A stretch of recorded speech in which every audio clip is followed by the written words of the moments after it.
আমরা আজকে বানাবো ছোটো আলুর দম বা ছোটো আলুর দমের একটা নতুন রেসিপি। তার জন্য কিছুটা ছোটো ছোটো আলু নিয়ে ভালো করে ধুয়ে একটা বোলের মধ্যে রেখে গ্যাস জ্বালিয়ে সিদ্ধ করতে দেবো।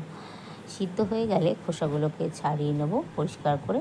খোসা ছাড়ানো হয়ে গেলে একটি কড়াই বসিয়ে কড়াইয়ের মধ্যে দিয়ে দেবো কিছুটা তেল। এই যে দেখুন খোসা ছাড়ানো হয়ে গেছে। তেল দেওয়ার পরে দিয়ে দেবো কিছুটা সাদা জিরেটা ভাজা ভাজা হয়ে আসলে দেখুন তেল ভালোভাবে গরম হয়ে গেছে।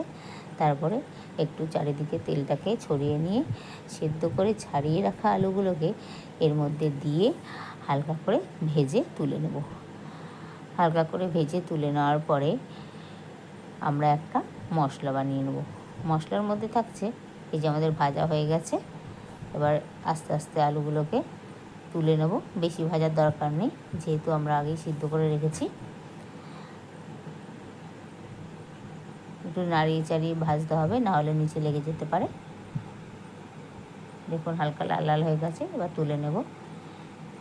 একটু এবার মশলা তৈরি করে নেবো। তার মধ্যে থাকছে কিছু চিনেবাদাম, যেগুলো খোসা ছাড়িয়ে নিয়েছি আমি, একটু পোস্ত 2 চামচ মতো, দুটো কাঁচা লঙ্কা ও একটু সাদা তিল। এবার তেলের মধ্যে ওই মশলা বাটাটা দিয়ে দেবো, দিয়ে ভালো করে নাড়িয়ে চাড়িয়ে ওই মশলাটাকে হতে দেবো।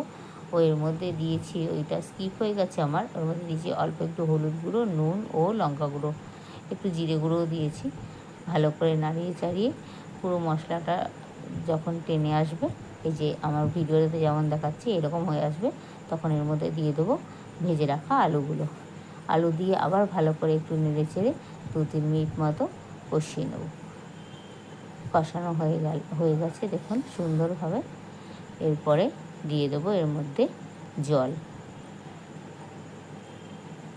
জল দিয়ে কিছুক্ষণ হতে দেবো। 5-7 মিনিট হলেই মোটামুটি হয়ে যাবে, কারণ এটা হচ্ছে সিদ্ধ করা আলু ছিল। Thank you for watching. Please like, comment, share.